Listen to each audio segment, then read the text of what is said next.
What's up, you guys? Rex here. So I am here trying something new with my new good friend Christian. And so Christian has, when I talk about having an awesome story that you build with your application, this is the man. I am so glad he reached out to me and was willing to trust me to share his story a little bit. And even more so, I'm so thankful for him for sharing his story with you all, because it is a story worth hearing. It is an application worth hearing. This guy has so much to teach us, so much to learn from. So sort of the game plan for this video is he was able to send me his personal statement. I'm going to sort of just pull some highlights from it because it's an awesome personal statement that really builds a story. And then I'm going to just sort of show how this story he builds ties into every extracurricular he did. So his application as a whole, I'm not even seeing his whole application, but I can sort of tell this awesome story of why Christian is going to be a great doctor, why he has done things to prepare him for that, and how he has shown that he's going to be a great doctor, cares about other people, and has done things intentionally throughout his life to put him in the best position possible to be an awesome medical student. So I'm going to sort of do my quick story, and then we'll let Christian talk because he's more interesting than me, and have him share some of his story, and we'll go from there.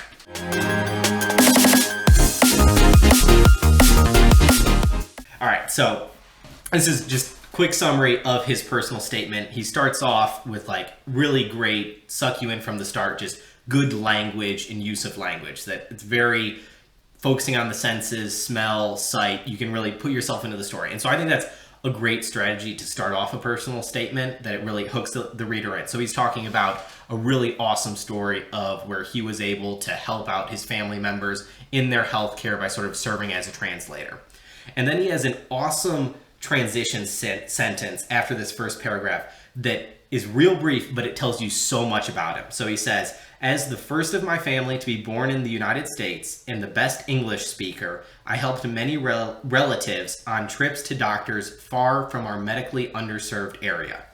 And so just that one sentence, he's giving so much background on himself that tells you so much about who he is, that he is the first in his family to be born in the United States. Super significant. The best English speaker, super significant. And then also he's just tying in nicely that he lives in a medically underserved area without having to waste words and saying that oh, I am from a medically underserved area. And so he's not, the way he's writing this is awesome, that he's not trying to lean into this fact. It's part of who he is and it's part of his journey, but he's not saying that you need to accept me because I have these check boxes or anything like that, but he's adding it to the story. And then he talks about giving sort of context to that initial paragraph of why he was there helping his family members as a translator. And I'm going to read this whole next paragraph because it is so concise and then tells so much context to when we talk about his GPA in a bit. He says, attending college, I realized my pre-medical journey would not be perfect. I love that sentence because too many pre-med students are trying to have that perfect application. I watched my grades suffer as I struggled to adapt to college in my first year and from sustaining a spinal injury at the start of my second. Unable to attend lectures without intense pain for 2 years, all while working full-time to address my financial needs, I found myself questioning if pursuing medicine was a viable goal, so I began addressing those doubts. Awesome paragraph again of where he's throwing in so much context to explain the story of his GPA that it doesn't start out great. That's a real story for so many people. But he also, when he's talking about this, he never puts himself as the victim that he has nothing to do with it and he can't overcome it. I love that he says, questioning if pursuing medicine was a viable goal, so I began addressing those thoughts. He did something about it and says that his story is not one about suffering and dealing with a spinal injury outside of his control. It's a story about overcoming these challenges. And so then he sort of talks a little bit now of his own experience as a patient through this spinal injury. And so he talks about experiencing healthcare for myself. I came to understand the role a physician plays in life-altering moments of patients' lives. I knew that I wanted to show that level of compassion to patients. So I sought work in a clinical setting. So this is awesome. In that sentence, he does two things. Not only does he talk about a very unique personal experience of suffering he went through as a patient, he explains how he learned from it and how it made him want to become a doctor. But he also takes that and helps explain some of the choices he makes as an applicant and where he's choosing to spend his time in volunteering for a clinic in a clinical setting. And so then he just starts off the next paragraph awesome of just one night while scribing in the emergency department. He doesn't waste like 2 paragraphs saying, so I decided to start scribing and then I called this person and then I tried to find a job this way and do this stuff and that stuff. He just jumps right into it. Like show, don't tell, really well written. And then he has, again, like he has so many great stories in this short personal statement. So I'm going to read this other story that is absolutely beautiful here. So he says, he's talking about when he was scribing that he paints it beautifully of it's a story of someone who came in with severe burns. And so now he is talking with the person who came in with the patient. And so he's trying to console and comfort this patient who had to be escorted out of the room. Sitting next to him, I met his teary eyes as he divulged that he and his brother were homeless and had lit a trash can for warmth when it erupted in flames, burning the patient. Instinctively, I took his hands when he reached for mine, and we sat in silence until he calmed. I smiled softly and nodded when he told me he was Muslim and asked if I would pray with him. Bowing my head, I gripped his hands firmly as he recited a foreign prayer, which ended with his sudden embrace as he thanked me. In that humbling moment, I had a glimpse of what it was like to comfort someone, but I could not help feeling an urge to do more for this man.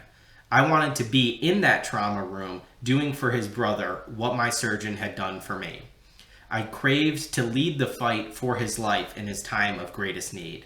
Through this experience, my desire to bring healing to patients every day as a physician became steadfast, and I left knowing that I had chosen the right career path. So obviously that story is like super touching and amazing, and it does an awesome job of showing how compassionate Christian is as a person, but it also adds to his like cultural competence and understanding that this person is, I actually don't know Christian's faith or anything like that, but it's sort of an assumption here that he's probably of a different faith than this man and very accepting of that, embracing of it and encouraging of it. And then he ties this in to his story and he builds on his story of, he sort of talked about how he was first interested, and now this experience, through his clinical experience, he's now steadfast. He knows this is the career for him. He's ready to go. And so he ends with this closing paragraph. Next is his last paragraph, which I'm just going to read his first sentence and his last sentence. And this is really showing sort of his maturity and really understanding health. So he starts off with, health can be a source of vulnerability. That is an awesome statement to start off a closing paragraph. And then he ends with, no human deserves to be in pain because of a lack of resources. And I am filled with a need to help alleviate that reality in underserved areas. And so this, I am immediately tying back to his own experience of where he grew up in a medically underserved area. So he understands the importance of needing more doctors in these areas and serving them, and how vulnerable this patient population is. And so he's coming full circle with this story of where he started off seeing this need when he was growing up, and now he has a purpose in life to address this. So this personal statement, like if I'm admissions committee reading this, like we're 90% sold. And so since I have this context from the personal statement, if you look on the AMCAS, you look at his GPA, you might normally you would panic a little bit, and Christian probably as a freshman was panicking with a science GPA of a 2.58. You can't beat around the bush. That's not great. We can do better. But then he comes out senior year with a 3.75 GPA. He's absolutely killing it senior year. And so if you're worrying about, all right, I'm a first year student and I'm really struggling, that's okay. That is a story for so many people. If you can fit that into the context of your greater narrative, where Christian, I don't know if he explicitly said that if he's first generation in college, but he's coming from a family that is immigrated to the United States, and that is difficult to come and adapt to college for everyone, but you would expect that it's going to be especially hard for Christian potentially. But then he also has the context of he is working full time. I did well in college. I was not working full time. If I was working full time, I probably wouldn't have done great in college. That is something I can't 100% relate to. And I have a ton of respect for anyone that is working full time. And then he still is working full time when he's getting that 3.75. Like, he didn't all of a sudden stop working. That is still part of his story. So that 3.75 is all the more impressive. And so in this context, I'm not too stressed about a cumulative GPA of 3.21 for his science GPA. Like, that's not awesome, but he has an amazing upward trend and it fits into his narrative. And so I am much more looking at a 3.75. And then additionally, I'm looking at an MCAT score of a 511. And so if he has a 3.75 his senior year and a 511, I'm not worried about him academically. He's going to succeed at his school. And so medical committees, the main thing they're looking at is they're trying to make sure you can actually succeed at their medical school. That's no longer a concern. And particularly, there's a little bit of stereotyping, which is always going to happen. But if you look that his lowest score is in cars, and so there is a little bit of assumption making that he didn't grow up in a family that was native English speakers. And so that is going to typically be more difficult, that reading is probably not going to be his greatest strength compared to, he did really well in chemistry and biology and psych-soc. Wow, I can't think about the MCAT. And so it's like that even adds to where that like 511 is really like might as well be a 515 or something like that. So really solid MCAT score. And so now if I look through just this quick list of activities, he didn't even send me like full stories around them and the full descriptions, but I don't need them. So I see Dean's list, Chancellor's list, all that kind of stuff. Obviously he's done great, especially his last 2 years working full-time for Intel. So that fits into his story of I see it started in 2017. So he started doing this when he was in college. I know he worked full-time and it's just massive amount of hours here. And it's understandable that like, it's a very real need that he has to pay for college. So ton of respect for that. And then he does neurosurgical research on spinal implants. And I'm like immediately going back, oh, he had some spinal injuries himself. And now he is taking his personal experience and now he is wanting to take that pain and suffering he did and now help alleviate that for other people in the future by helping do research in this area. So that is an incredibly cool experience. Then full-time emergency department scribe. All right, full-time, like that is the fact that he is, able to do this full-time. And I don't know from this experience if it was paid or not. I'll ask Christian real quick. Were you paid as a scribe? Yes, I was. Yeah. So that's totally awesome that he is able to sort of kill two birds with one stone, that he has to support his family and help pay for college, but he's also choosing to do that in a way that is preparing him as a doctor one day. And he already has told this amazing story of his experience as a scribe. And so 1,487 hours is so many hours, and that's awesome. Founding president of the UNCC Chemistry Club. So anything where you're like founding a club is always going to be a really cool activity. And it's showing that like he clearly cares about science. And so that's adding into his passion. He's doing research, he's improving his science GPA, and he's founding a chemistry club. He found the time to do 250 hours in shadowing, and he's doing it in neurosurgery, which relates to his own experience of his injury, and then also family medicine, which is like the number one thing to think about when in underserved areas. So they both are awesome correlations to this overall story he's building. And then he's also the president and founder of the UNCC Sigma Chi chapter. That's a fraternity, right, Christian? Yes. Yeah, again, anything founding something, like that's super awesome and really cool if anyone does that. And he has somehow finds time for another 800 hours of community service through this fraternal organization.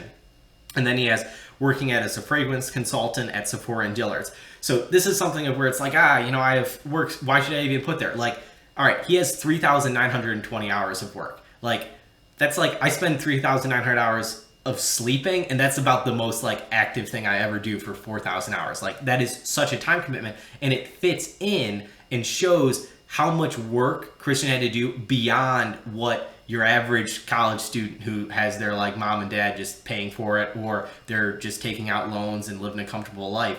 That Christian probably didn't want to be doing this, but he was doing it on top of all of his other commitments in school. And then he also, I really like when you throw in something that's just a hobby, playing guitar, another 1,000 hours. That just, builds the story to Christian, that he's not totally a robot who's only either working or going to school, that he still understands the needs of those other like fine arts, whether it's, you paint or do theater or play guitar. I think it's really important to throw those in there. So that's like me running through, I don't know how long that took, of just like what I interpret from Christian's story. So now I would love to hear from Christian and sort of have him tell his story, fill in some gaps, tell me if I got some things totally wrong. So take it away. I mean, where to even begin, right? With telling my story.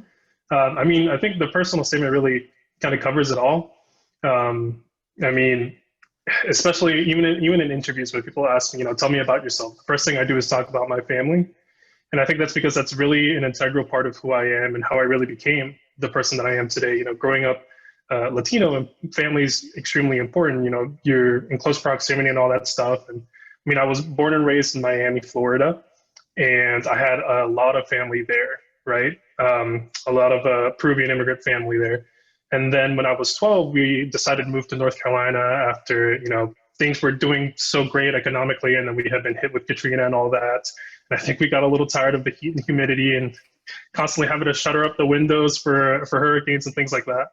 And it was just my immediate family that moved to North Carolina. And,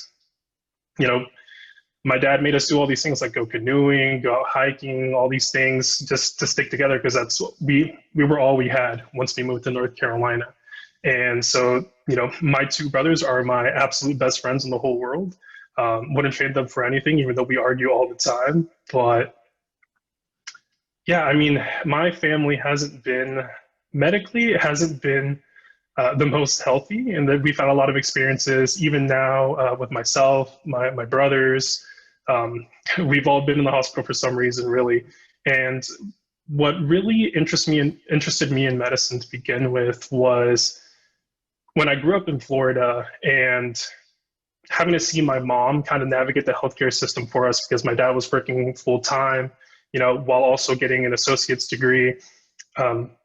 So when we had to go to the doctors, my mom would have to learn how to navigate a very completely foreign healthcare system for us in a language that she barely understood, right? Because I believe we were on Medicaid at the time. So it's in underserved areas, it's a real big necessity to have these kind of programs, but they're not the friendliest, especially when you don't speak the language. So seeing all the frustration and then kind of getting firsthand experience through that really kind of piqued my interest. But then, in high school, I do things like I was a patient transporter, and I really fell in love with science and all that stuff. But who doesn't say that? What pre-med doesn't fall in love with science in high school? I think that just kind of opened the door for me to choose first majoring in biology when I got to university. But let's see, like I say in the personal statement, it wasn't a perfect journey. And I very quickly realized that. And I think one of the things that absolutely stuck with me was during my orientation with all the biology majors, they said, a lot of you guys are here because you probably want to be doctors. I'm going to tell you right here, right now, that if you get more than 4 Bs, you're probably not going to be a doctor.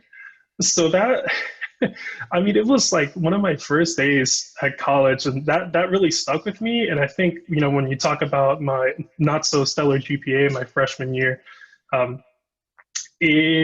I kept thinking back to that, and I was extremely discouraged. And I had this issue of really losing drive and all that. But when you get to college, there are all these new exciting things to do, people you would have never met otherwise. I was one of those kids who didn't have to study in high school, and I graduated with a 4.4, I believe. Did APs, all that stuff. Friends hated me because I didn't study. Got to college, and that was a big, real slap in the face. I remember I wanted to cry during my first chemistry exam because I didn't do so hot, right? Because I didn't study. I didn't think I had to. And this freshman year of mine really became a quick scramble of me trying to develop study habits that I never had to begin with. And so when I was getting all those doubts and really seeing what the issues were, and also, working and trying to get social interaction, I joined a fraternity because, who doesn't try to do that? I never thought I would, but somehow I ended up there. And yeah, I mean, what more is there to say on that? It was a hectic ride, learning how to study for the first time. And I went to my university's Center for Academic Excellence, and they taught me some study habits, passive versus active learning. Found out flashcards are kind of the thing for me. And I started implementing those, and it worked. But then sophomore year, I get smacked with a herniated disc, which I had for 2 years. I don't think I got surgery until start of my senior year, I believe. Um, and so, I mean, when you're in your 20s and you can't go play football with the guys, go play volleyball or even walk, I couldn't bend over more than 5 degrees without having all this sharp shooting pain, burning in my leg. You get really down on yourself, and that also affected my grades because I couldn't go to class because it was either, take medication that I had no interest in taking, or just stay at home and kind of try to teach yourself. And so, I chose the latter, and that worked for me. But I really regret not having more communication with my teachers at the time in what was going on. And that affected my grades, obviously, because I was missing classes when things had attendance policy, and that was his own thing. And that was even more discouraging. But then, of course, in talking to my friends and my family, and I really focused on what makes me me and what my interests were. And I realized that if I have this lack of motivation, that I really need to address it. And so, I mean, when you have all these friends who, I mean, I'm not griping or anything, but when you're dealing with all that and you're stressed and you see all these friends who, the parents paid for college and all that stuff, like, fantastic, if their parents worked hard to be able to provide that for their children, they absolutely deserve the right to do so, right? But when you're stressed in college, you get a little resentful.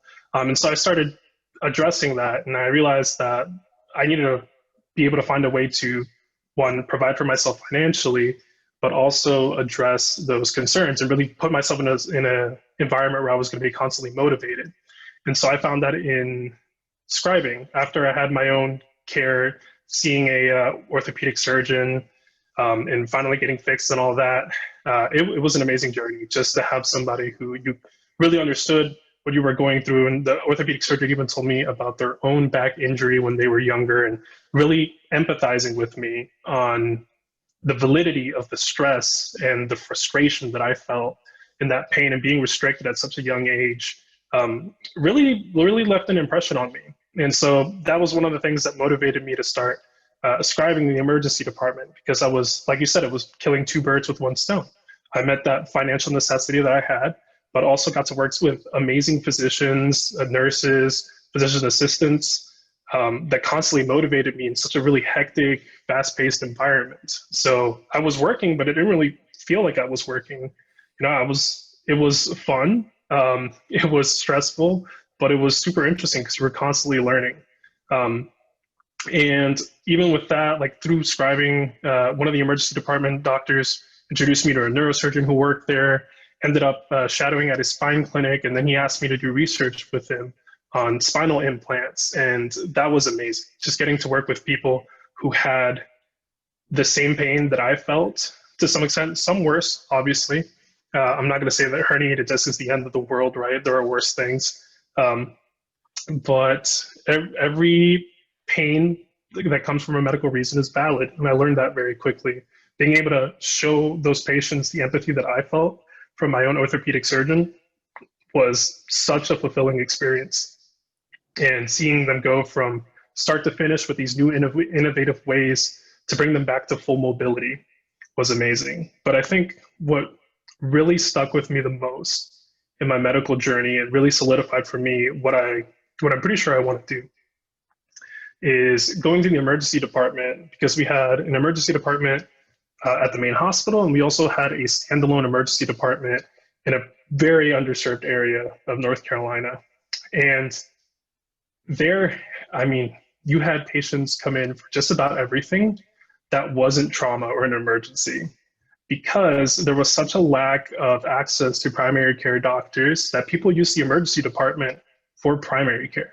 And so when you're looking at a chart and you see their PCP listed, and it's the doctor sitting next to you, you're like, wait a minute, this guy's an emergency medicine physician. Why is he listed as the PCP? It's eye-opening, right? When you have people come for something as simple as an asthma attack, or even an asthma medication refill, or diabetic foot ulcer wound care, things that you can prevent and manage with the PCP, but you come to the emergency department because they can't turn you away and it's more accessible to you. those are the patients that I took home and really thought about and kind of solidified for me this massive need for primary care. Of course, with my research and my own experience, there's a bit of an interest there in orthopedic surgery. But like I said, the experience that really stuck with me, aside from my own medical journey, is all those patients in the emergency department. I think that's a long-winded way of saying how I started and where I'm at now, right? And so I'm applying this cycle, and I've had much more of a successful cycle than I ever thought I would.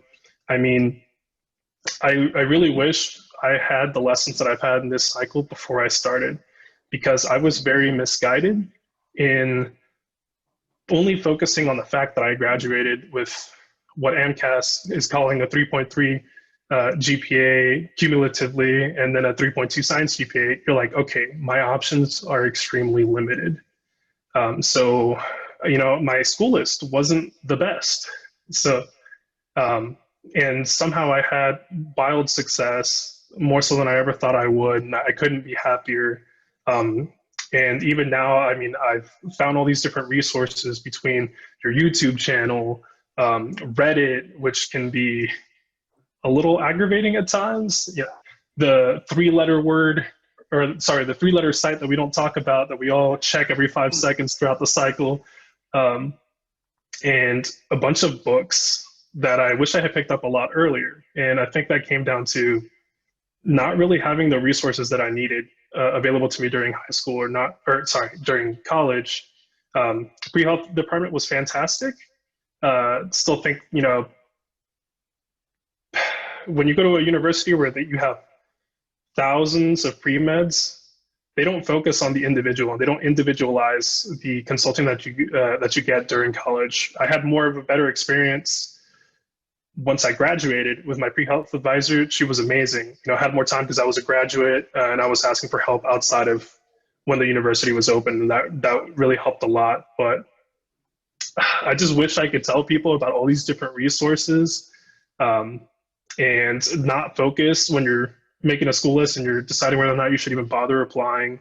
Not focus on the fact that your grades might be in the bottom 10 percentile, because it comes down to what your story is and if you tell it really well. And that's one of the things I'm absolutely proud of. My personal statement, I feel like I have a unique story. Everybody has a unique story, but it's how you decide to tell it that really sets you apart from everybody else. Because I focused more on telling what was important to me rather than what I thought the person reading wanted to hear. And yeah, I mean, I could go on forever. So. Yeah, I absolutely love what you just said there, of like, any activity you do isn't going to be unique. Like, there's people that have shadowed, there's people that have scribed, there's people that have worked a job, there's people that have done research here and there. There's like one person that's cured cancer and they're unique, but everybody else is the same. But where it's unique is how you knit that together into your story, and how you explain why you did what you did and why it was important to you. And hopefully it was important to you because it was helping fit your goals, that is in some way specifically related to what is going to make you a better physician one day. So I guess I want, you talked about it some, Christian, but I think it's potentially important for like people to hear, of sort of just like talking more about like how, I assume you got the like 4 Bs or whatever your like awful biology advisor said would preclude you from medical school forever. Like, how you didn't lose motivation or lose hope, and like still had enough faith in yourself. Although like we'll talk a bit more about how you don't feel like you totally had that like optimistic look when you're coming up with your school list. So like you definitely still had doubts and fears, and everybody has that, but you still kept going after, I assume, you got like 4 Bs at some point. Yeah, so I mean, of course I lost motivation with all that stuff, and I did way worse than get 4 Bs, I'll say. I mean, Calculus 2, failed that my freshman year because I was this dumb freshman who didn't check the syllabus where it said attendance mandatory, and I was like, okay, I'm getting A's on these tests, like I've learned my study habits. Why do I need to go to class? That would hurt. That would hurt. Yeah, you get an A on the final, and then you look at the transcript afterwards, and it's a big fat F, and you're like, oh. And then there's nothing you can do there. But one of my big takeaways from going through and getting my degrees is that, and I tell this to my friends all the time, and they quote me on it, but undergrad is a group effort. And I mean that in the sense of community that you can find there. Because had I just, struggled with all of that strife that I was facing internally, I mean, God knows if I would have even bothered applying, right? And it was having all these friends who were pre-meds and, the support of a whole fraternity behind you as well, and these amazing, diverse people from all walks of life, really kind of guiding and leaning upon each other, whether it's like, talking about what's going on, getting food, or even like sharing a study guide, or test banks. Test banks help a lot. But it really came down to leaning on the people around me. And I was lucky enough that all throughout my 4 years of undergrad, I got to live with my older brother and even build a stronger relationship with him there. And he also went to the same university as I did at the same time. And we even had friend groups that kind of like mixed a little bit. So it was amazing because I had this person who was extremely close to me who had already gone through all the stuff that I had to. And I mean, he had it worse than I did, right? He's 5 years older than me. And so by the time that I was his age, my parents could provide more for me than they could for him when he was the same age, right? And so he's the one who had to work full time at a much earlier age than I did, really provide for himself, and had a whole lot of less support. And I mean, just being able to rely on him for advice and guidance, even when it came to scheduling my classes, because that was a whole ordeal, I remember, and he taught me all of the tricks, and that really helped, stacking my schedule correctly and everything like that. That was a big point of support for me, and that's why I definitely recommend that if you have the ability to do so, lean on your family. And luckily, my family was 30 minutes away from my undergrad, so I could visit whenever. I didn't do so much my freshman year, and my parents will never let me forget it. But afterwards, that was a big point. But I mean, another point of motivation was just the friends that I had that I made while being a biology major and a chemistry major. And those are the people who I decided to build and start a chemistry club with, and just being with people who have the same goals, for supporting you no matter what, really gave solid advice and were going to be realistic with me, and not friends that could be quote unquote fake. Gave you honest advice and honest feedback and things. That helped me a lot. And those are the people who really opened my eyes to, hey, they even pointed out to me before I even said anything, hey, you're starting to look a little worn down. You look stressed. What's going on? I keep it in, and I wouldn't even talk to my brother about it. But then they keep pestering me and say, hey, why don't you just talk about it? And I just felt like people couldn't relate to my situation, right? But I was so wrong, because yeah, they may not be going exactly through the same thing, but a lot of them had already learned the same lessons that I was on the path to learn, just in different ways. And so that's why I really looked at undergrad as a community setting and a group effort to get through. And so that was my big motivator, just having people who gave solid advice and pushed you through when you were at your worst. Wow. So like, your classmates, future medical school classmates, are going to be so lucky to have you, because like, group effort is such the name of the game at medical school, at least, especially like where I'm at, where it's pass fail, and most medical schools are pass fail, so it really helps facilitate that. But like, if there's any of you that are out there like trying to be like super competitive pre-meds and stealing lab reports or anything like that, no. Be like Christian, be a good person, lean on other people for support, don't be afraid to ask for help, and like also be willing to give that help. Like, it's such a team effort. And especially if your plan is to go into medical school is a team sport. Like nobody does care by themselves. We're always asking other people for help, and there's always more than one person in the room. It's always a team effort. So that is like beyond pre-med advice. Like what Christian just gave is life advice. Like whether you want to go into medicine or not, build a support network is just, that's like foundation to success, not just in your career, in school, but just like personal life satisfaction and happiness. Like that is such a key to success. So the next thing I wanted to ask you about, Christian, is so you applied this cycle, and so you have taken a couple gap years. And so just talk a little bit about why you took a couple gap years, what you've been doing during these couple gap years, and sort of how that just sort of has played out for you. Yeah, so I fully intended to apply what I guess would have been the start of my senior year, I believe, just so that I could start medical school right after college. But seeing my grades, I really noticed that I really needed to finish college first to have those final sets of grades because I needed to finish strong and really bump my GPA, because if I just applied as is, it wasn't going to look great, right?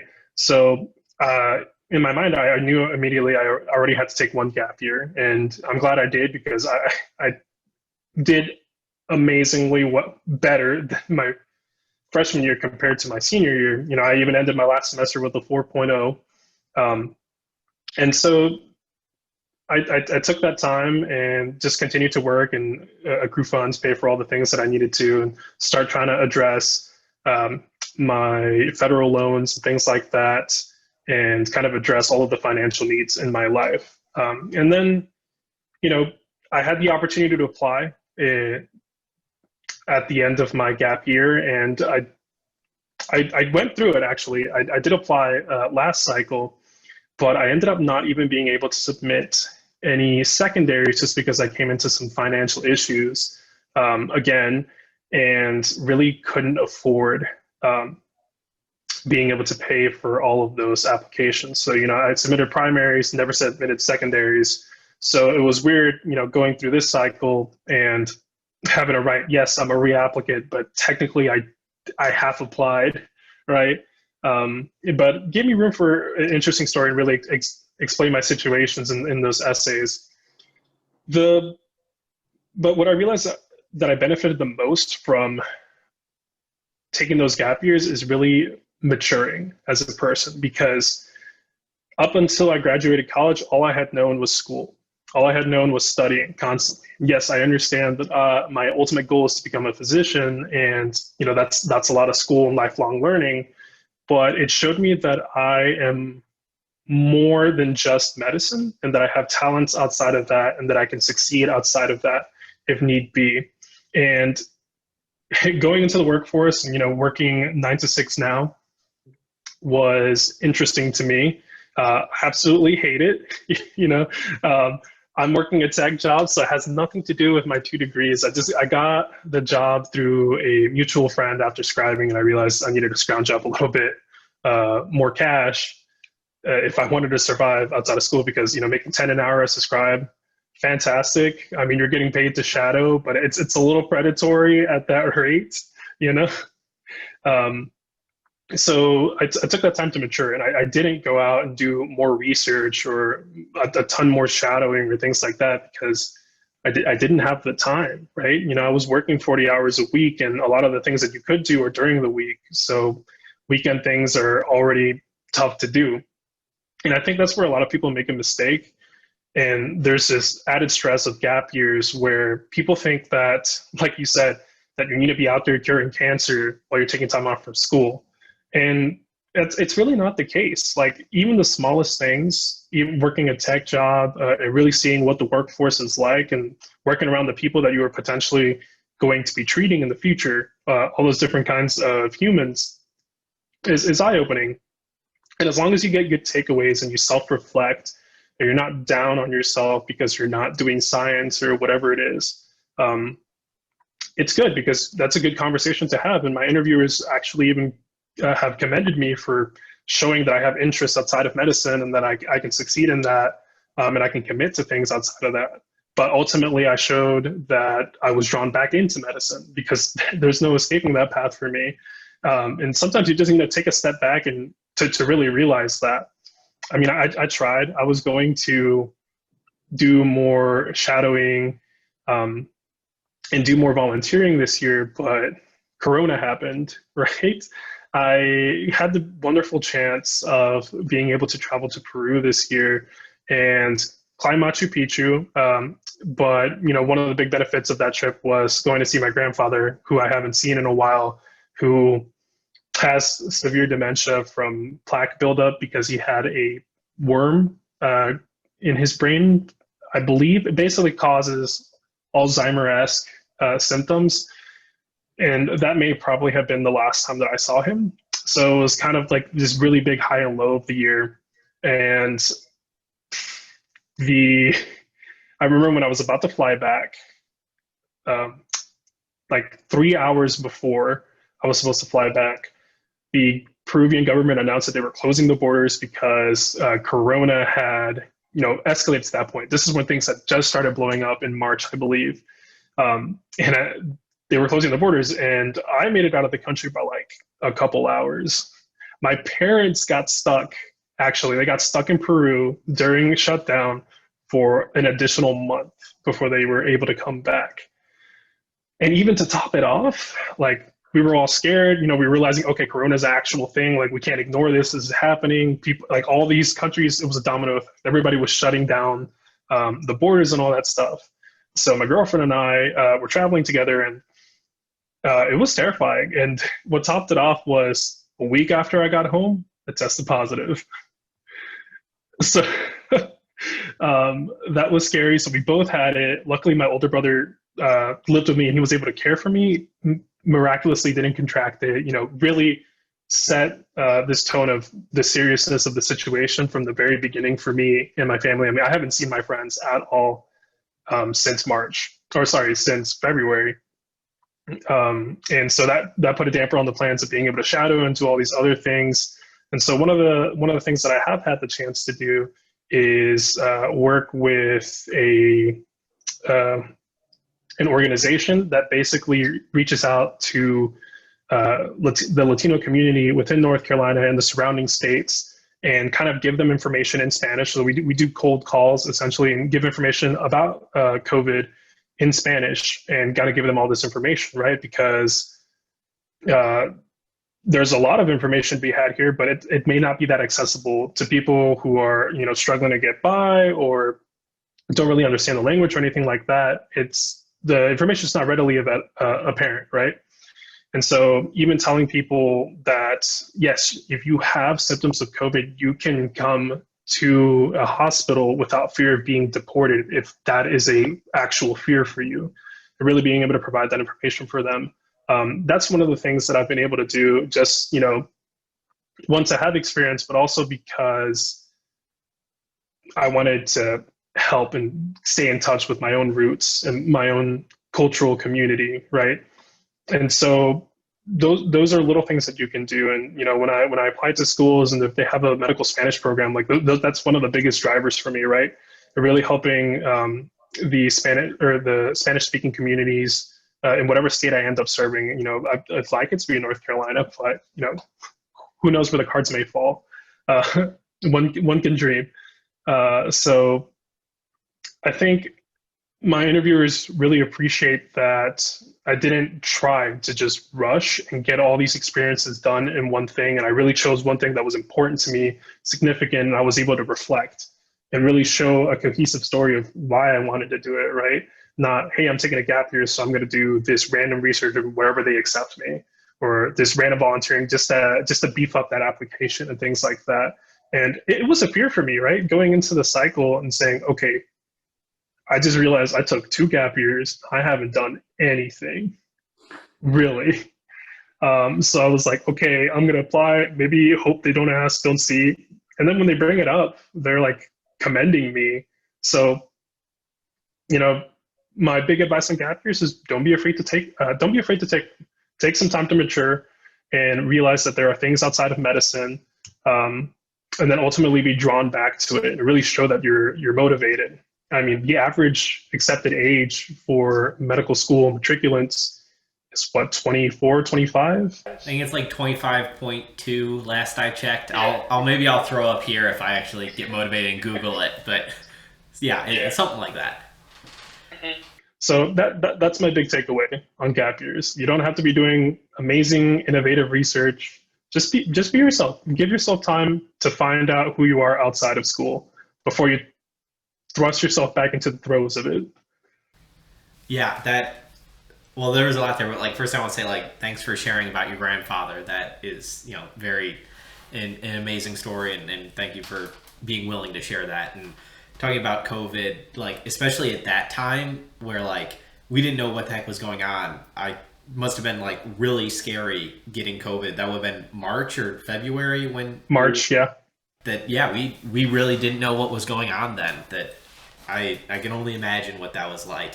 But I love what you talked about with gap years. And so I think that the biggest thing why Christian's gap year works so well is it fits in with his story. Like I'll go back to that again and again and again. And what is significant of where like Christian had already done so much clinical stuff and so many shadowing and stuff like that, that he had sort of already like put in the chips that proved he had exposure to medicine, knew he wanted to be a doctor. And so by him actually just doing something that was outside of medicine, that was just building on his story, because that was just doing something that showed who he was and helped him grow individually, which really is what a gap year should be about. And it sort of often is like filling in those gaps in your application. Gap year, fill in gap. I just came up with that now. That was stupid. But yeah, so it doesn't have to be, as he said, curing cancer or anything like that. But if you have like no shadowing experience, yeah, it's probably a good time to shadow. If you have zero research experience, it's a good time to research. But it's not like, I love what he said of like, oh, I'm just going to do research wherever I get accepted in a position. Like that is such a default for gap years that so many people do. And if you can't, when asked about it in an interview, talk intelligently about why you chose to do what you do, that is not going to reflect super well on you. But Christian can talk about exactly why he's, having to like support himself, that it was obviously the right decision for him to be just getting a tech job. That absolutely made more sense for him, and that's why his gap years worked really well. And so despite his, trepidation going in, I totally see as an outsider why he's had a ton of success. So now I want to talk a little bit about like coming up with your school list. And so I have your school list right here. And so you applied to like 50-50 DO schools, MD schools, was like 20 schools, give or take. Do you have the number off the top of your head? I want to say it's like 23, maybe. It's looking at that list just sends shivers down my spine. I think 23. If I can count really quick, 23. So what were your thoughts? So you've talked a little bit about how you're looking at your application and seeing a 3.21 science GPA cumulative that AMCAS is giving you. The DO application, they gave you a little bit higher. You had said like 3.37. Is that give or take? So you had looked a little bit better on the DO application. So you applied to mostly DO schools. Just want to talk a little bit about that. But I think more importantly, you had mentioned to me earlier that you sort of have learned a lot along the way, which is sort of totally was my story too, of when I applied. And then halfway through the cycle, I'm like, wow, I already know so much more than I did when I applied. I would have definitely done things differently. So take it away. Yeah. So every time I look at that school list and I'm like looking at the schools and I'm waiting to hear back, I'm like, why did where was the motivation in picking all these? And so like I said, up until I applied to this point, like I would say now is when I know the most about the cycle and the process and all the nuances behind it. Compared to what I know now, I knew nothing back then. And so all I had was, okay, I had an average MCAT score and a very subpar GPA. So in my mind, I'm like, okay, Christian, let's be honest, becoming a doctor may not be a possibility for you, right? And with my experiences, like deciding that I'm leaning towards primary care. You know, there's an interest there in orthopedic surgery and such. But with that interest in primary care, I have always been okay with, you know, I've always seen DOs and MDs as equivalents, and I've never had a problem. But I realized, obviously, that, you know, realistically, my application was more in line with the requirements of a DO school. And so I basically applied to what was in my, I felt more comfortable there, and I applied to what was in my area and what I liked. And I've had success. And I mean, I want to say the biggest surprise to me was like 3 weeks after I was complete for my DO secondaries, I had gotten 2 interviews and gotten 2 acceptances. I mean, yeah, I mean, I was really happy, you know, with the schools, and I'm super grateful to be able to become a physician at all next year. But then I'm slowly realizing and finding all this information when, you know, going on SDN and seeing all these stats, and all of a sudden I'm getting more interview invites at other schools.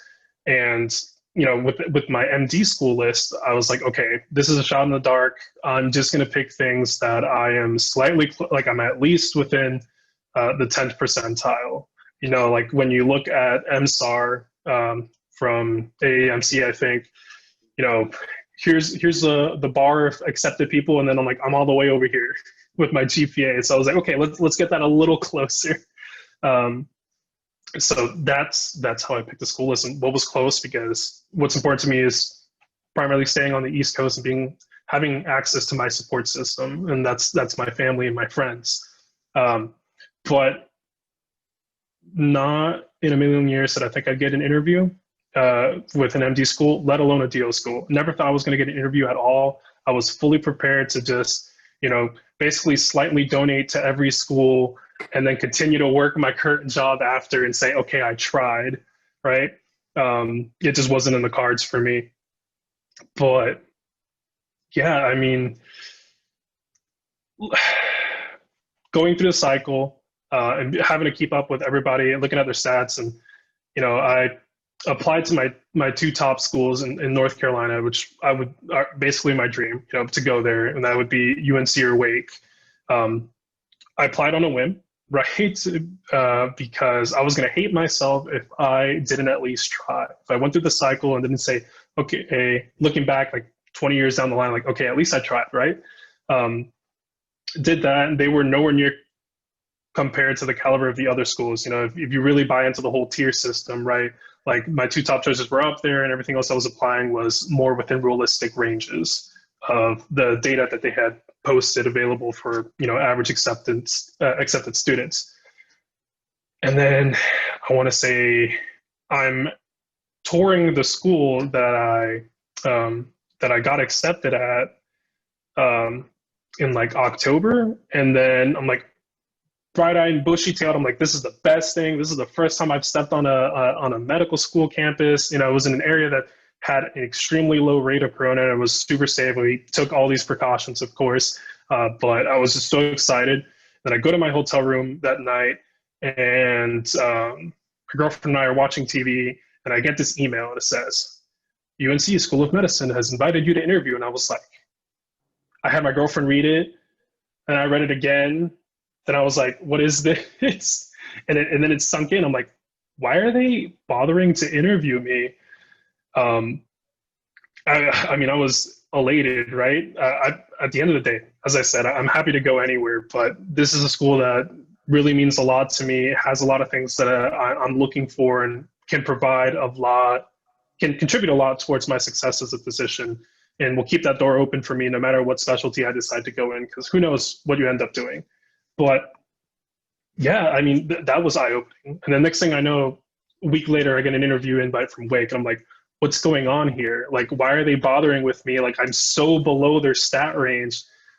And then I start looking into it, and I find all these resources, you know, Reddit pages, which take with a grain of salt, take with a couple kilograms of salt, SDN, and believe it or not, like what's been most helpful to me is never thought I would. So I'm a big gamer myself, right? So I use Discord all the time, but there are Discord servers upon Discord servers for MCAT prep, medical school applications, if you want to be a physician scientist, or servers for that. And really finding a bunch of people who were in similar situations, provided a lot of feedback, mock interview help and all that stuff, and shared resources that I would have never thought to look at. And, what I realized is, yes, I was getting a lot of success, but I found out I wasn't really being compared to other applicants the same way, right? So, of course, being Latino, I'm classified as an underrepresented minority, and I've never really thought about it, right? I'm just another person applying to medical school, just another person who wants to help people, right? And so, at first you struggle with, why are they, does it feel good to be maybe on a separate pile with applications? But then you realize, it's a necessity. And without going into the politics of the nuances behind that, whatever, you just come to accept it. And I found people through Discord who have that same status, the same underrepresented minority status, and really realize that being in the bottom 10th percentile doesn't mean you can't get in, as long as you have everybody has a unique story. But as long as you're able to tell your story really well, you have a fantastic chance. And I'm extremely grateful that the schools that have extended interview invites to me have really looked at my application holistically. But now with all of that information, I realized that, okay, maybe I could have applied to a lot more schools, because my school list is pretty small compared to other people. I mean, I know people who have, the max I've seen is somebody who's applied to 83 schools this cycle. But the average is like 40, right? Of course, one of the big limiting factors for me was finances, right? Because I'm in the situation where I don't qualify for the fee assistance program, but at the same time, like, I wish I did, right? And so you do what you can with what you have. And I just looked through MSAR and I said, okay, here's the bar. I'm a little close to that. I'll apply there. It's on the East Coast. Great. Add it to the list. And I wish I had, going through these interview days with these info sessions on how the curriculum is structured, 1.5 years of preclinical versus 2 years of preclinical, rotation sites, having a main hospital attached to the school and all that. I wish I had known that and really been more informed and done more research on not just looking at, hey, do I meet these accepted average stats requirements, but more so what the school has to offer for me. Because you can't go into it thinking, okay, you have really low stats, you don't have a chance, just apply wherever. You want to apply to places that you're going to be happy going to, that really offer what you need for yourself to be successful. And I got lucky with some of the interviews that have been extended to me, but school list, don't take it for granted. Don't just apply broadly for no reason. Really find out what you want, what you're looking to get out of medical school. Take some time to really learn about how MD curriculum is structured, right? And a systems-based approach versus PBL, versus all these other things that I never knew about and I'm learning about in these info sessions. I'm like, okay, like I feel like every time I go through an info session for the school, I'm like, okay, this is the school for me. And then I get to the next one, okay, this is the school for me. And it just keeps getting better and better. And then you look back and I'm like, okay, these are the things that I actually want. Take some time to learn about that. Find a local med student that ask them how curriculum is structured, like understand how rotations work, co-rotation sites versus away rotations, elective rotations, all these different things, sub-Is. I learned a lot this year. Just take the time to educate yourself on that and build a school list that actually benefits you and doesn't just meet this criteria of like, hey, my stats are kind of close to this, I have a shot. Yeah, I totally relate to that on too personal of a level. That like when I thankfully had like my one advisor who really helped me come up with my list, but like especially my first draft of my list was, hey, I've heard of that school and I'm in the GPA range, give or take, but also like, what if my application's not as good as I think it is? I'm gonna better apply to like some schools that I'm way below. What if maybe I'm okay? Nope, I'm not gonna apply to any like reach schools, not gonna do this. And so I think like some of the biggest takeaway there is like you really have to find some really good trusted resources that like there's definitely people out there that like me looking at Christian's application and just like briefly once overing it, I already like sort of would have like modified his school list significantly. And like I am far from an expert. I'm just a guy on the internet who's like gone through the medical school application cycle and had great mentors. But I can clearly see that he is one of those like exceptions to the rule. And so just because you think you can, don't apply to all like 10th percentile schools, but have someone really look at your application. And like Christian's a stud, and like it's hard to sometimes look at yourself objectively and know how impressive you are in many ways and how attractive of an applicant you are. And so you might be like Christian, where just because you're in the 10th percentile of the school should not be making you hesitant to apply there whatsoever. Like you have to understand that the 10th percentile is, there's like, I have 12 classmates at Duke that are the 10th percentile. That's a lot of people, and they are all phenomenal. I have no idea who they are because now that we're classmates, nobody asks what your college GPA was or what your MCAT score is. Like nobody has a clue. So I have no idea who those are. And I could, Duke publishes, you can check their website. I have some classmates with like a 3.3 or something like that like, yeah, there's, you know, low GPAs get into top schools and lower GPAs get into average schools. Low GPAs get into any school. It like totally happens. But it's finding like someone who really can objectively look at your story and also like be honest with yourself of if like maybe you haven't built that great story yet. Like maybe you applying to a 50th percentile school, that might not be your fit right now at this point in your cycle, and you might need to really build that story so that you can fit in well with that 50th percentile. But like Christian, he is absolutely one of those stories that is worth getting in with like a 10th percentile because you see that upward trend. You see all that he's done to like factor into his life that explains why he sort of had a rough GPA start and built on it, but he clearly is meant to be a doctor and is going to be an awesome doctor. And just like you can tell, I can tell from talking with him, you can tell with talking from him how mature and outstanding of a doctor he's going to be. And so I'll give Christian just a little bit here to brag to the people of how many interview invites have you gotten? Like, you're going to be a doctor, you're kicking my butt. I didn't get my first acceptance until January. You're sitting on 2 or 3 or how many you got right now. Like, brag to the people a bit as you're comfortable. Of course. So I have 2 acceptances at DO school so far, none at MDs, right? I have 3 DO. I've had 3 DO interviews, attended all 3. Started to get confused there. All right, let me do a mental reset. I've had 6 total interview invites. 3 DO, 3 MD. I have attended 5 of those. I have 2 acceptances so far at DO schools. Should be hearing back from 2 additional schools, or 2 of those schools, hopefully in the next week. Hopefully, if they get back to me before Christmas and before I have to eat that DO deposit and really be able to weigh my options then and there. And I have attended 5, and my next one is in March for some reason, way in there, and it's at Geisinger. And the problem with that is that I'm an out-of-state applicant for there, and I believe they're known for having like a 10% acceptance rate post-interview for out-of-state applicants. So it's extremely competitive.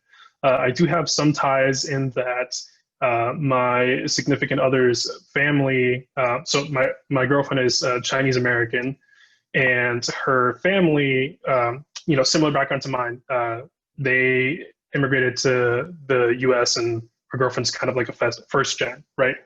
And so her family are some of the founders of Chinatown in Philadelphia, right? So, and they're a big prominent figure over there, and she has most of her family's over there. She calls it her Philly fam, right? So that's a close connection, and that she's always been wanting to spend more time with her family and potentially move back.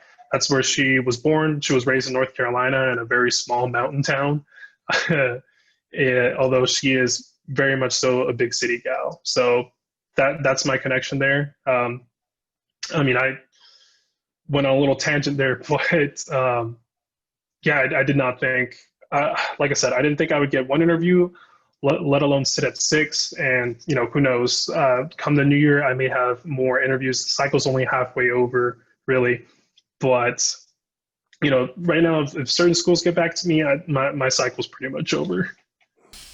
Which I want to like emphasize that like, yeah, cycle's only like half over, but as far as like acceptances given out, Corona might be a little bit different and stuff, but it's probably like a third or a quarter of acceptances are given out. That like if you're someone watching currently applying, don't be stressed that Christian already has 2 acceptances and a bunch of interview invites. Like I got one of my like interview invites, I think was in like February, and then I got accepted in late March or like April or something like that, way down the line. So don't stress, totally fine. And like Christian definitely potentially has a lot more good news to come, and maybe I'll update the description at some point if he gives me an update and wants to share that at any point.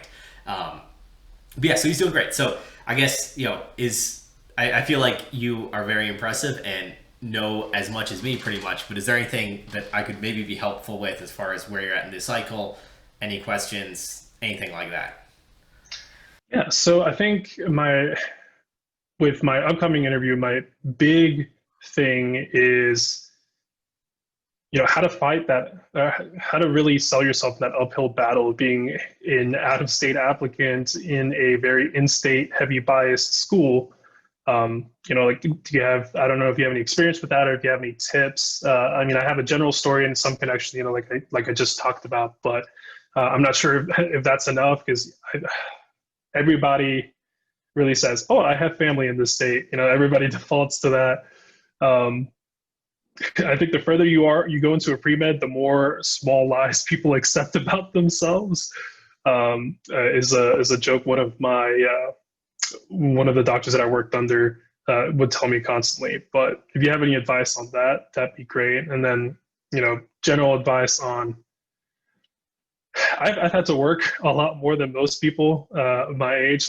By far, not the worst. I made it through, wouldn't complain about it, would do it all over again. People have had worse situations than I have. So money is a little important to me in terms of, especially being a first generation American and not having the greatest background in managing finances comfortably, in terms of not liking having a lot of debt, right? So how to manage scholarships and sources outside of FAFSA, or how to really sell yourself on those scholarship essays, or even how to barter with schools that, hey, the school's offering me this, what can you do if I even find myself in that situation? Absolutely. So I'll sort of say what I can about the applying to the out-of-state school, at least what I would do if I was in your position, because I definitely didn't apply to a ton of schools that had that significant bias and stuff. And so I sort of would lean into what you've sort of already talked about, of learning about schools that you learn on like that info session day, and sort of go beyond just like, oh, why I have ties to the state, but why specifically Geisinger, how do you pronounce it? It's Geisinger. I'm not entirely sure, actually.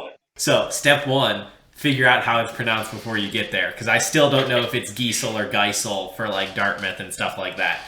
So we'll find out how it's pronounced, but see if you can find out stuff on their website about like what type of pre-curricular years they do and stuff like that. See if there's anything that like really makes you want to be affiliated with them. I would really check if they've got anything like really good with medical Spanish, because that was sort of something you had mentioned that I would really lean into. If they have it, that you are like obviously a perfect fit for that program, and it's something you care about and could talk passionately about. And so if that's something you can say, if we're like, not only do I have ties to your school because of Pennsylvania, but like outside of ties to the state, like your school is unique for this reason, and I really think that would be something I'm a good fit for, I would thrive in, and would make me be the kind of physician I want to be. So that's like, I don't know if that's like helpful whatsoever, but lean into not just like the state ties and like the girlfriend, because sort of as you said, like everybody can pull out, oh yeah, I've got my third cousin twice removed lives in your town. You know, everybody has a cousin that lives somewhere related like that. But also at like a certain point, those schools, they like have their in-state bias, and it depends on what type of school it is. And so UNC, I know that when they're looking at out-of-state applicants, they will often read, the first thing they read even before the personal statement is they will read the like why UNC section. And if that secondary isn't good enough to explain why they're applying to UNC as an out-of-state applicant, they're getting tossed. I don't care if you got a 528 and a 4.0, like UNC's mission is like in-state applicants. And so I would try to figure out a little bit more if the in-state bias is because of like state charter mandate and like their goal is to serve, you know, the needs of the people of Pennsylvania like UNC's is, or if that sort of like naturally develops. Sort of like Duke has a very significant in-state bias, and part of that I don't think is as much a bias as it's self-selecting, that a lot of people apply to Duke from North Carolina because they know about Duke, and people generally want to, you know, be in medicine and go to medical school where they want to practice someday, and that's more likely if they're from North Carolina. So try to like figure out if to get in you have to be selling a story of I want to go to Pennsylvania and I want to be a physician in Pennsylvania and serve the needs of Pennsylvania, which would be like UNC's in-state bias, or Duke just sort of has a natural in-state bias and they're, you know, will be accepting people from all over. So it might be that their in-state bias is partially self-selecting, and that the people they're looking for that are out-of-state applicants might be strictly to add diversity, and they want people from different backgrounds from out of state. And so don't be surprised if you sort of have met that threshold of like an out-of-state applicant and they might not even really be asking you about it in their interview. I wouldn't 100% count on that. I don't know a ton about the school, that it might just be like a normal interview like any other interview you've already had. They might not start off with like, you know, tell me about yourself and then tell me why you want to move to Pennsylvania, or like give me your resume of your ties to Pennsylvania. It depends. So I guess sort of prepare for all of that and do as much research as you can beforehand. So now finance wise, so I at some point I'm actually planning to like sort of pivot this channel once I finish off all of the like stuff I can share about my medical school application journey to talk much more about finance. And so that's something I care a ton about. I'm super passionate about financial literacy. I found my way onto the like student government at Duke as the financial aid representative and stuff like that. So something I really care about. So, you know, I am a, you know, big active person in like finance YouTube and stuff like that, and I watch a ton of YouTube. And so like one of the very famous YouTubers is like Dave Ramsey and stuff like that. Christian, have you heard of him? I feel like you might have. I've heard the name. I don't know anything about them. So just that he's like the patriarch of like the anti-debt movement. And so I like totally recommend him. He's a great guy.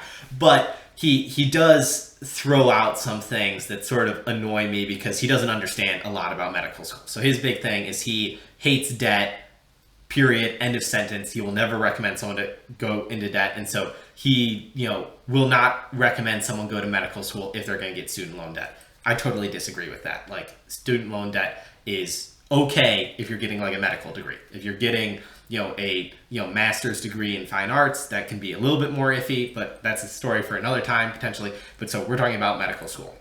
And he also sort of talks about it like, oh yeah, it's super easy to get scholarships. Like, you know, just find a hospital that wants a doctor and they'll pay for your medical school. Like, no, it doesn't work that way. And so looking for outside scholarships, I think the biggest thing is to find really specific ones. And there is, you know, it's a crapshoot. There's a lot of luck involved, and it's not like a totally fair thing. And so I was really lucky to get a good amount of scholarship money for like athletic things. So I got some scholarship money from the NCAA, and I got some scholarship money specifically for like UNC student athletes going to grad school. So for looking for scholarship money, I would try to find something that is for like immigrant families from Peru, if anything like that exists. And it's like, I totally understand if you're like hearing this and it's like, yeah, that's like, that probably doesn't even exist. And like, maybe it does, maybe it doesn't. And I hate that it's a lot of a game of luck, but I would try to look for as specific things as possible. And so I would say there probably are scholarships out there for like students with interest in, meeting needs for Spanish speaking communities, or, first generation medical students looking to meet rural or underserved areas, or people going into primary care.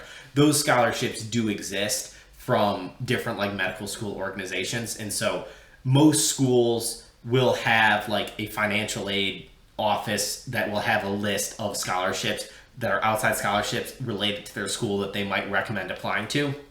So I would sort of look now and really dive into schools' financial aid websites as much as you can. And so I've dove the most into Duke's, obviously, because I go there.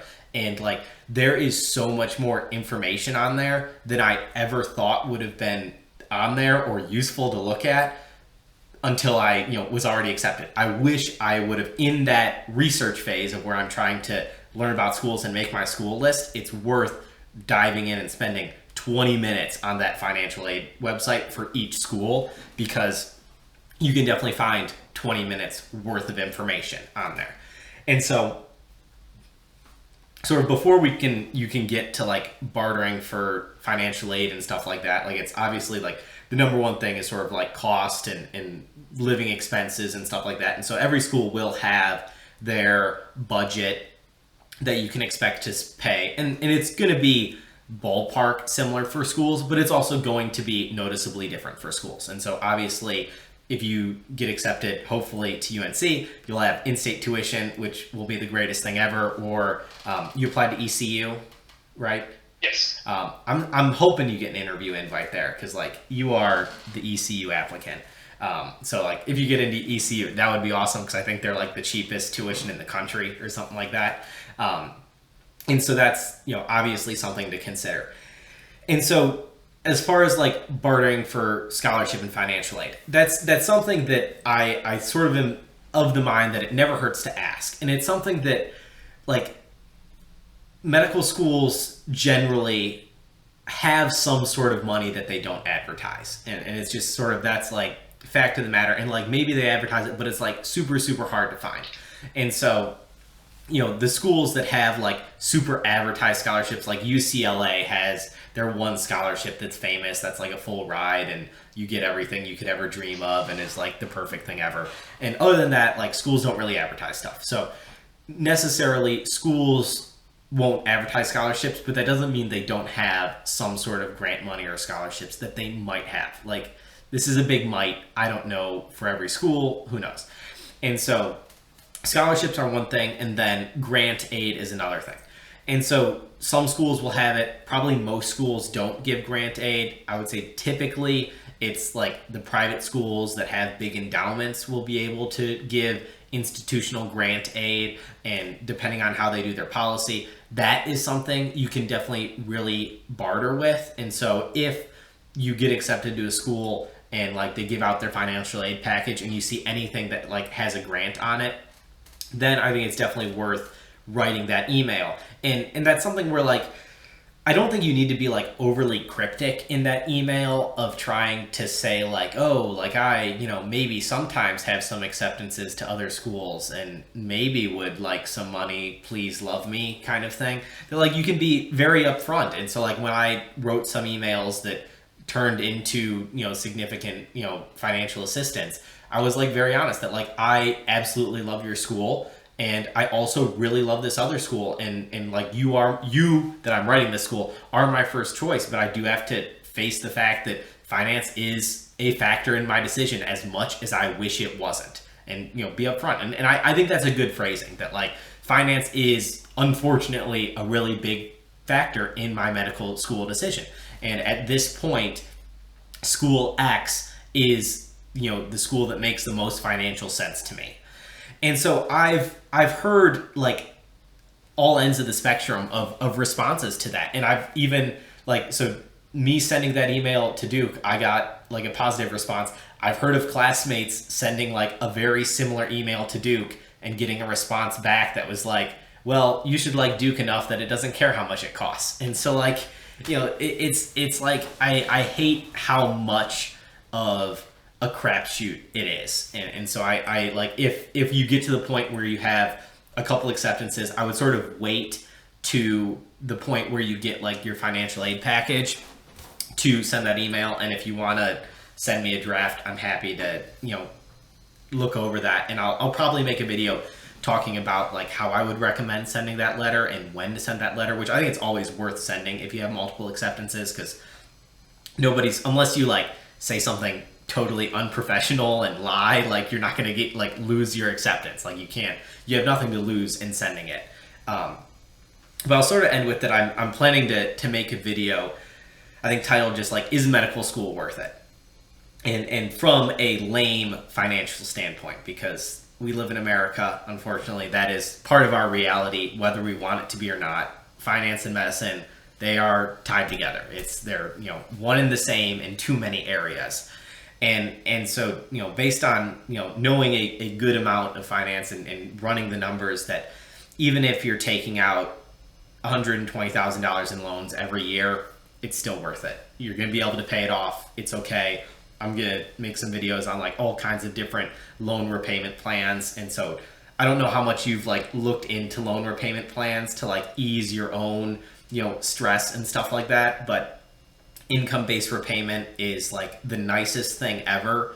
And it's the federal government has stepped in enough to the point where, unfortunately, like as much as finance is such a stressor, I don't think it needs to be. That you should be able to like sleep well at night, even with $400,000 of medical school loans. Like as absolutely like horrible and paralyzing as that sounds to like emotionally grapple with, and like Dave Ramsey would kill me for saying this. So like any Dave Ramsey fans down in the comments, like don't kill me. I like totally love Dave Ramsey. He's great. But like understand that it is something that should not be a huge stressor. I totally love what you're doing about like caring about finance, and like that you've saved up money to pay for your secondaries. And like I will love to like do a whole nother video or just talk to you for another 2 hours about how ridiculously much of a barrier finance is in medical school applications, and how much it shouldn't be, and how much I hate that it is, and how terrible it is, all of that stuff. And like your phrasing of like making a donation to the school is so accurate and hilarious, because it's like schools make like $800,000 an application cycle in freaking in secondary fees. Like that's just absurd that they need that much money. But once you get into medical school and it's like, all right, I know I'm going to be a doctor, even if I go into primary care and rural medicine, I'll be able to make $100,000 a year. If I do income-based repayment, I'll be okay. My debt will go away. I'll be able to pay for my kids' college someday and pay it forward. And then I'll be that person that my kids have like just, so much advantage going into it. And I think that's an okay thing to do, and it'll be okay. But that's my little bit of a rant, and maybe something useful, maybe nothing useful. I don't know. But I feel like I've gotten so much more out of this than I've given to you. So I'm sorry if you're not getting much out of this, Christian, but I think everybody watching is getting the most out of it. They're the winners here, hopefully. No, I definitely appreciate any and all advice, and I think it really helped. And even just going through and saying all these things out loud kind of helps me really come to terms with a lot of things in my mental psyche that maybe I haven't said out loud. And it's like, why aren't we talking about this? But yeah, I mean, I definitely appreciate you giving me the time to use your platform to tell my story, because I think a lot of people need to hear it, because this whole thing could be very discouraging, especially when you look at the price tag of what happens if you end up not getting in. Like this is how much you spent on it. So yeah, but I end every video with "Don't be ordinary, go be great." Like, Christian, you're who I'm talking about. Like, you have not been ordinary. You're being great, and you're gonna just continue to be greater. Like, it's it's it's a privilege that you were willing to share this with me, and that I'm getting to share this on my platform, I guess, my little platform. It's funny that I say that I have a platform, but yeah, I appreciate it tremendously. And so I'll sort of end the video here for now, but I'm probably gonna talk to Christian a little bit more because I'd love to. So yeah, if you have any questions, comments, or concerns, leave them down below. I'll read and respond to every single comment. If you have any questions for Christian, I'll pass them along to him. He might answer, he might not. Like, he has a full-time job, he's living his life, but I'll pass them on to him. Feel free to ask. I'll respond with my thoughts. Maybe he'll respond with his. As always, if you want to catch more of these videos, and so I already spoilered a little bit, I'll be talking about finance and medical school and student loans and pay and repay and federal loan, student loan forgiveness programs, all that kind of stuff. Make sure you subscribe, hit the notification bell, and as always, until next time, don't be ordinary, go be great.